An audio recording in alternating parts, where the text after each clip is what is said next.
बातचीत भी करूंगा, लेकिन माजिद हैदरी एक बात बताइए, अधिकार चाहिए, समान अधिकार चाहिए, फिर हम खास संप्रदाय से हैं तो थोड़ा सा ज्यादा अधिकार भी मिल जाए, लेकिन कानून एक समान नहीं चाहिए सर, ऐसा क्यों होता है? जी बिल्कुल, ये बहुत ही अच्छा विषय और ये सबों को समझना होगा। मेरे भाजपा के जो भाई हैं उन्हें भी समझना होगा कि जब बाबा राव अंबेडकर ने जब इस देश का संविधान बनाया तो सेक्युलर संविधान बनाया, लेकिन यूनिफॉर्म सिविल कोड नहीं लाया। क्यों नहीं लाया? क्योंकि भारत को हम यूनिवर्सिटी इन डाइवर्सिटी कहते हैं, अर्थात भारत एक फूलों का गुलदस्ता है। इतना बड़ा गुलदस्ता है कि 1000 के करीब केवल भाषाएं, जिसमें से 22 भाषाएं सरकारी और 15 भाषाएं हमारे माननीय गांधी जी की तस्वीर के साथ करेंसी के नोट पे होती है। हमारे देश में खान पान भी इतना डिफरेंट है कि जब सुबह कहीं पराठा खाया जाता है तो वहीं कहीं उपमा खाया जाता है, कहीं ढोकला खाया जाता है। नहीं तो क्या यूनिफॉर्म सिविल कोड आएगा तो आपका पराठा खाना बंद हो जाएगा, उस गुलदस्ते में से एक फूल गिर जाएगा? यही तो बात है। क्या बात कर रहे हैं? कोई भाषा बोलनी बंद हो जाएगी? ये क्या बातचीत आप कर रहे हैं Majid Haidari? Uniform civil code आएगा तो क्या आप पराठा नहीं खा पाएंगे, या मैं पराठा नहीं खा पाऊंगा, या संगीत रागी जी पराठा नहीं खा पाएंगे, या यहाँ पर जुनैद भाई बैठे वो पराठा नहीं खा पाएंगे? कहां पराठे पर चले गए आप? भाजपा चाहती है कि पराठे का, ढोकले का, उपमा का, इडली डोसे की चटनी बनानी है क्योंकि यूनिफॉर्मिटी ला। अरे भाई, भारतवर्ष में नहीं आ सकती। नहीं मुसलमानों क्यों नहीं आ सकता, समझाइए ना सर। जी देखिए जब आप बात करेंगे सीरियसली, भारत में यूनिफॉर्म सिविल कोड इसलिए नहीं आ सकता क्योंकि सबसे पहले मुसलमानों को उस पर एतराज। क्यों एतराज है? मुसलमान धर्म के खिलाफ जाता है। इनका कहने का मतलब है कि मुसलमान इसके विरोध में है, इसलिए ऐसा कानून आप नहीं ला सकते। बिल्कुल, मुसलमान विरोध में होगा। ये वीटो पावर, धर्म के खिलाफ आप मेरे ये वीटो पावर, ये वीटो पावर। अरे भाई, यही करना था तो पाकिस्तान तो मिल गया था मुसलमानों के लिए।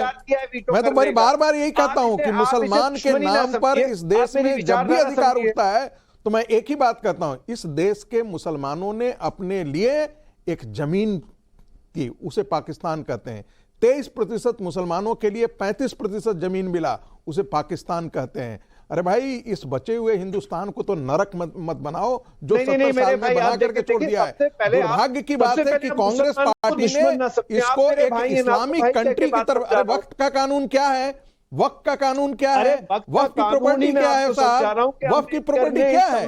वहां पर जो है हिंदुओं की प्रॉपर्टी को एनिमी प्रॉपर्टी करके कन्फिस्केट कर लिया गया, और भारत के अंदर जो है उन मुसलमानों की प्रॉपर्टी को जो है वो वक्त की प्रॉपर्टी घोषित किया गया। मुसलमान राष्ट्र है, भारत सेक्युलर राष्ट्र है, फर्क समझिए ना। भाई यहाँ हमको समझ में आ जाता है कि आपके हाथ में गया तो आप इसे सरिया लागू कर देंगे। पूरी दुनिया में जहां मुस्लिम पॉपुलेशन है वहां सरिया ही लागू कर दिया जाता है। यही तो खतरे हैं इस देश को कि क्योंकि ये सेकुलरिज्म तभी तक है जब हिंदू बहुल है, वही तभी तक है। जैसे कश्मीर के अंदर मुस्लिम लोगों ने कश्मीर के उन वादियों से हिंदुओं को भगा दिया जहां वो डोमिनेंट है, और ये कह करके भगाया कि अरे तुम अपनी बहनों और माताओं को यहीं छोड़ जाओ और अपने यहां से चले जाओ।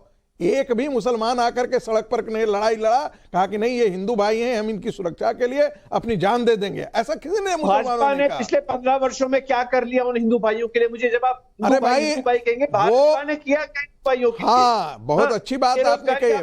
भाजपा ने ये किया कि 370 हटाया, अब वहां पर पूंजी निवेश हो रहा है। जो हुर्रियत जो है वो बंदूक के तहत भारत सरकार को ब्लैकमेल करती थी, उसके दफ्तर पर अब ताले लग गए हैं।